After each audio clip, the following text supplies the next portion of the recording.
আসসালামু আলাইকুম প্রিয় এইচএসসি এসএসসি শিক্ষার্থীরা, তোমাদেরকে আমি বলেছিলাম মাত্র 10টা নিয়ম জানলে একটা ট্রিক্সের মাধ্যমে তুমি খুব সহজেই কমপ্লেক্স থেকে সিম্পল করতে পারবে। তো আমরা প্রথম পার্টে 5টা করেছিলাম, আজকের পার্টে 5টা করব।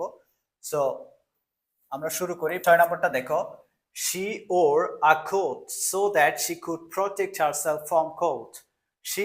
সে পরিধান করেছিল আ কোট, একটা কোট পরিধান করেছিল, সো দ্যাট যাতে শি কুড প্রটেক্ট সে রক্ষা করতে পারে, হারসেলফ নিজেকে, ফ্রম কোল্ড ঠান্ডা থেকে নিজেকে রক্ষা করতে পারে। এটা হচ্ছে কমপ্লেক্স সেন্টেন্স। এখানে কানেক্টরস কোথায় দেখো, এখানে কানেক্টরস হচ্ছে সো দ্যাট। ওকে, এখানে ভার্ব দুইটা, ওর একটা ভার্ব, could protect এটা একটা ভার্ব। ওকে, তাহলে আমাদের সিম্পলের বৈশিষ্ট্য হচ্ছে যে একটা ভার্ব করতে হবে, অর্থাৎ একটা ক্লজ থাকবে। ওকে, তাহলে এখন আমরা কি করব দেখো, এই সো দ্যাট এর আগে যা আছে সেগুলো আগে লিখে ফেলবে। তো আমি প্রথমে লিখে ফেলি, শি ওর সে পরিধান করেছিল আ কোট। এটা বুঝছো কিনা দেখো, সো দ্যাট এর আগ পর্যন্ত সব লিখে ফেলবে। ওকে, এখন এই সো দ্যাট তোমাকে আমরা বলেছিলাম যে যদি তোমাকে আমি এমন একটা রুম দিই যেখানে মাঝখানে আমি একটা পার্টিশন দিয়েছি, এখন তোমাকে আমি বললাম এটা একটা রুম করে ফেলো, তখন তুমি কি করবে, পার্টিশনটা খুলে ফেলবে, তখন রুম এটা কি একটা হয়ে যাবে। তো এখন আমাদের কি করতে হবে, সো দ্যাটটা তুলে ফেলতে হবে, সো দ্যাটটা সিম্পলে থাকবে না। ওকে, সো দ্যাট যখন তুলে দিবে সাবজেক্টটা চলে যাবে, বোঝা গেছে। এরপরে তোমার এই যে ক্যান কুড যদি থাকে, এখানে ক্যান কুডও চলে যাবে। অর্থাৎ তোমার সিম্পল সেন্টেন্সে একটাই ভার্ব থাকে, আমাদের তো মেইন ভার্ব এখানে আমরা পেয়ে গেছি, ঠিক কিনা, মেইন ভার্ব পেয়ে গেছি। এখন এই প্রোটেক্টটাকে কি করব, এটাকে আমরা ইনফিনিটিভ বানিয়ে দিব। প্রিভিয়াস পাঁচটাতে আমরা সবগুলোকে নাউন বানিয়ে দিয়েছিলাম, অর্থাৎ ভার্বের সাথে আইএনজি করেছিলাম, কিন্তু সো দ্যাট যুক্ত কমপ্লেক্স সেন্টেন্স থেকে সিম্পল করতে আমরা জাস্ট এই ভার্বের আগে একটা টু যুক্ত করব। টু অর্থ ঠিক রাখতে আমরা বলেছিলাম তুমি যা ইচ্ছা তাই করো, কিন্তু অর্থ যাতে ঠিক থাকে। টু প্রোটেক্ট, একটু ব্যাখ্যা করলাম আর কি, তোমরা যাতে সহজে বুঝো। She wore a coat to protect, বাস। এখন এটার ভার্বে নাই, এটা এখন ইনফিনিটিভ হয়ে গেছে। আমি এখানে আইনজি কেন করি নাই, টু কেন ইনফিনিটিভ কেন করলাম, অর্থ ঠিক রাখতে। টু প্রোটেক্ট রক্ষা করতে, herself, herself from cold. Okay, বুঝতে পারছো, she wore a coat to protect herself from cold, মানে ঠান্ডা থেকে নিজেকে কি করতে, রক্ষা করতে। তার মানে কি করছি আমরা এখানে, সো দ্যাট তুলে দিলাম, সাবজেক্ট তুলে দিলাম, কুড তুলে দিলাম, জাস্ট ভার্বের আগে টু বসিয়ে দিব, বাস। আমার সিম্পল কাজ, বুঝতে পারছো, একদম সিম্পল কাজ। তারপর দেখো number 7, he was so weak that he couldn't lift up the bag.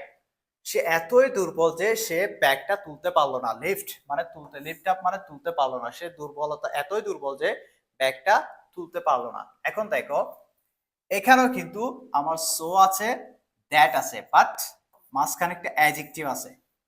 ওকে, এটা অবস্থা বোঝাচ্ছে তার। এখন আমাদের এই সো দ্যাটটাকে তুলতে হবে। তাহলে আমরা এখানে কি করব দেখো, হি ওয়াজ, এখানে সো মানে খুব, এটা আমরা সিম্পল আমরা টু ইউজ করব। হি ওয়াজ টু, অর্থাৎ এই সো এর জায়গায় তুমি টু ইউজ করবে। হি ওয়াজ টু উইক, অ্যাডজেক্টিভটা বসিয়ে দাও, এটা অবস্থা। হি ওয়াজ টু উইক, তারপরে এই দ্যাট এর জায়গায় টু বসাও। এই দ্যাট এর জায়গায় কি বসাবো, টু। সো এর জায়গায় T double O too, too মানে খুবই, আর এই দ্যাট এর জায়গায় টু বসাবো। তাহলে two weak two, he was too weak two. এখন তুমি হি চলে যাবে, কুডন চলে যাবে, জাস্ট লিভ থেকে শুরু করে বাকিটা বসিয়ে দিবে। তো টু এর পর যখন লিভ বসাবে, সেটা লিভটা আর ভার্ব থাকবে না, এটা কি হয়ে গেল, ইনফিনিটিভ হয়ে গেল।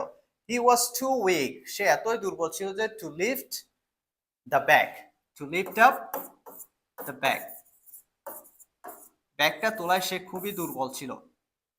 ওকে, আশা করি বুঝতে পেরেছো, he was too weak to lift up the bag. খুব সিম্পল কাজ করেছি আমরা, সো এর এখানে টু বসিয়েছি, তারপরে এই দ্যাট এর জায়গায় টু বসিয়েছি, তারপরে জাস্ট পুরন চলে গেছে, সাবজেক্ট চলে গেছে, এই লিফট আপ ভার্বটাকে আমরা ইনফিনিটিভ করে দিয়েছি। ওকে, বাকিগুলো বসে গেছে, ঠিক আছে। তারপরটা দেখো, the women who lives next door is a doctor. যে মহিলাটি পাশের রুমে থাকে সে একজন ডাক্তার।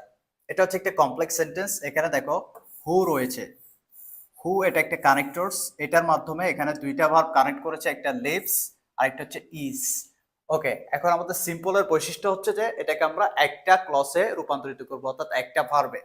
এখন দেখো, তো প্রথমে আমরা কি করব, এই কানেক্টরস এর আগের অংশটা আমরা লিখে ফেলবো, দা উইমেন। দা উইমেন আমরা লিখে ফেললাম। এখন আমাদের যখন কমপ্লেক্স থেকে সিম্পল করব, কানেক্টরসটা তুলে দিতে হবে। তো আমি হুটা তুলে দিব। এই হু এর সাথে কিন্তু দুইটা বিষয় আছে, একটা হচ্ছে হু কানেক্টরস হিসেবে আছে, আর একটা হু দিয়ে সাবজেক্টকে বোঝাচ্ছে, ব্যক্তিকে। হু কিন্তু সাবজেক্টেরও কাজ করতেছে, হু কে, এটা একজন সাবজেক্টকে বোঝায়।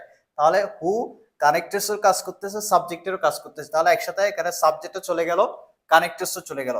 এখন আসতেছে এই লিভস। এই লিভস ভার্বটাকে এখন আমার কি করতে হবে, আইএনজি যোগ করে দিতে হবে। কি করতে হবে, আইএনজি যোগ করে দিতে হবে। আইএনজি যোগ করলে এটা কিন্তু নাউন হবে না, এটা হবে যে প্রেজেন্ট পার্টিসিপল। কারণ লিভিং নেক্সট ডোর থাকে পরবর্তী ঘরে। এই লিভিং নেক্সট ডোর এই কথাটা কাকে ইন্ডিকেট করতেছে, মহিলাকে। মহিলা হচ্ছে এখানে নাউন। নাউনকে যেটা ইন্ডিকেট করে, নাউন সম্পর্কে যে ইনফরমেশন দেয় সেটা হচ্ছে অ্যাডজেক্টিভ। প্রেজেন্ট পার্টিসিপল মানে কি, অ্যাডজেক্টিভ।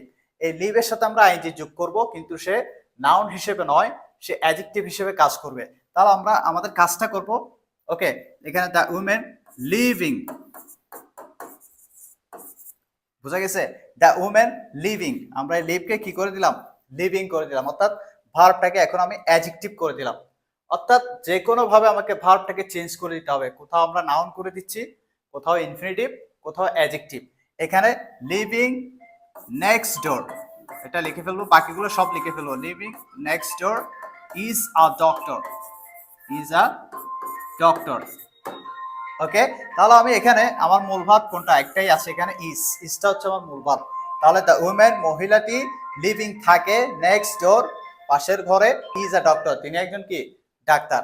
আশা করি বুঝতে পেরেছো। অর্থাৎ এই লিভিং নেক্সট ডোর পাশের ঘরে কে থাকে, মহিলাটি। তাহলে এখানে মহিলাকে ইন্ডিকেট করতেছে, আর নাউন সম্পর্কে যে তথ্য দিবে সে অ্যাডজেক্টিভের কাজ করবে। তাহলে এখানে লিভিংটা কিন্তু নাউন নয়, লিভিংটা হচ্ছে প্রেজেন্ট পার্টি, লিভিংটা হচ্ছে প্রেজেন্ট পার্টিসিপল। আশা করি বুঝতে পেরেছো। এরপর আসো number 9, I got a gift which was very expensive. আমি একটা উপহার পেয়েছিলাম যেটা খুবই দামি ছিল। ওকে, এখানে দেখো, এখানে হুইচ দি কাকে বোঝাচ্ছে, গিফটটাকে বোঝাচ্ছে, একটা বস্তুকে বোঝাচ্ছে, এই জন্য হুইচ বসছে এখানে। তাহলে আমরা দেখো এটা কিভাবে করব, খেয়াল করো। I got a gift which was very expensive. এখানে একটা জিনিস খেয়াল করো, তুমি প্রথমে আই গট, এটা সাবজেক্ট ভার্ব লিখে ফেলো, আই গট আমি পেয়েছি। এখন খেয়াল করো এখানে নাউন কি, গিফট। নাউনটা কি, গিফট। আচ্ছা, এটা করার আগে আমি তোমাদেরকে একটা ছোট এক্সাম্পল দেখাই। It is a nice fan. এটা কিন্তু একটা সিম্পল বাক্য, এখানে একটা মাত্র ভার্ব আছে। এটাকে আমি যদি কমপ্লেক্স করি কি করব, দেখো নাউনকে আলাদা করব, অ্যাডজেক্টিভটাকে আলাদা করব। তাহলে ইট ইজ আ ফ্যান, এটা একটা কলম, which is nice, it is a pen which is nice, এটা একটা কলম যেটা খুবই সুন্দর।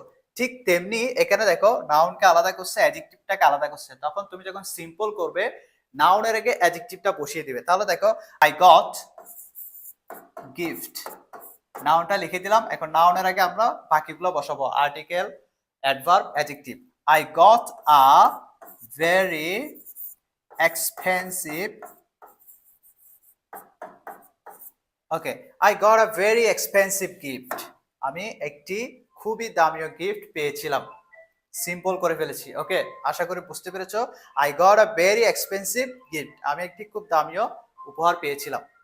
ওকে, অর্থাৎ কমপ্লেক্সে অ্যাডজেক্টিভটা এবং নাউনটা আলাদা থাকবে, সিম্পলে তুমি আবার এদেরকে একসাথে করে দিবে। এটাই কাজ, কাজ কিন্তু আমরা একটাই করতেছি। ওকে, ওকে, নাম্বার 10 দেখো, this is the place where we first met. এটা একটা স্থানকে বোঝাচ্ছে, এই জন্য ওয়্যার বসছে এখানে। ওকে, এটা একটা জায়গা যেখানে আমরা প্রথম দেখা করেছিলাম। তাহলে আমরা সিম্পল কিভাবে করতে পারি, এটাই হচ্ছে আমাদের প্রথম দেখা করার স্থান, এটাই হচ্ছে আমাদের প্রথম দেখা করার স্থান। তাহলে দিস ইজ উইটা এখানে আওয়ার হয়ে যাবে, আমাদের হয়ে যাবে। এটা যেহেতু সাবজেক্টিভ, এটা আমরা অবজেক্টিভ করে দেব। দিস ইজ আওয়ার ফার্স্ট, প্রথম। এই মেটটাকে আমরা প্রেজেন্ট ফর্ম করে আইএনজি করে দিব। অর্থাৎ আমরা ভার্ব থাকলে একটা, এখানে মূল ভার্ব হচ্ছে যে ইজ, ওয়্যার এর পরে যে ভার্বটা আছে এই ভার্বটাকে আমরা কি করে দেব, নাউন করে দিব। তাহলে this is our first meeting place. Meeting present ফর্মের সাথে আইএনজি করে দেব, meeting place. This is our, এটা হলো আমাদের প্রথম দেখা করার স্থান। This is our first meeting place. আশা করি বুঝতে পেরেছো। এই 10টা তোমরা জাস্ট এই 10টা প্র্যাকটিস করো। এই 10টা থেকে সিম্পল থেকে কমপ্লেক্স, কমপ্লেক্স থেকে সিম্পল, আমরা সিম্পল থেকে কমপ্লেক্স করেছি। এর পরের ক্লাস দুটাতে পার্ট 1 এবং 2 তে আমরা কমপ্লেক্স থেকে সিম্পল করলাম খুব ইজি ওয়েতে। অর্থাৎ এই 10টা নিয়মের মধ্য থেকে তোমাদের পরীক্ষাতে থাকবে ইনশাল্লাহ। সো তোমরা এই 10টাই প্র্যাকটিস করবে। আর এখানে তোমাদেরকে যে টেকনিক বা প্রসেসটা দেখালাম, এই প্রক্রিয়ায় তোমাকে রুলস শিখতে হবে না। জাস্ট এই টেকনিকের মাধ্যমে, ট্রিক্সের মাধ্যমে তুমি এটা অনুশীলন করো, দেখবে খুব ইজিলি তুমি করতে পারবে। মাথায় একটা বিষয় রাখবে, যখন তোমাকে কমপ্লেক্স থেকে সিম্পল করতে দিবে, তখন তোমার কাজ হবে যে এখানে একটা মাত্র মেইন ক্লোজে নিয়ে আসা। অতিরিক্ত যে ভার্বটা তোমার থাকবে সেটাকে হয় অর্থ অনুযায়ী তুমি জিরান করে দিবে, না হয় তুমি ইনফিনিটিভ করে দিবে। আশা করি বুঝতে পেরেছো। আর যদি কোনো সমস্যা থাকে, কোনো বুঝার সমস্যা থাকে, সেক্ষেত্রে কমেন্ট সেকশনে জানাবে। সবাই ভালো থাকবে। আসসালামু আলাইকুম।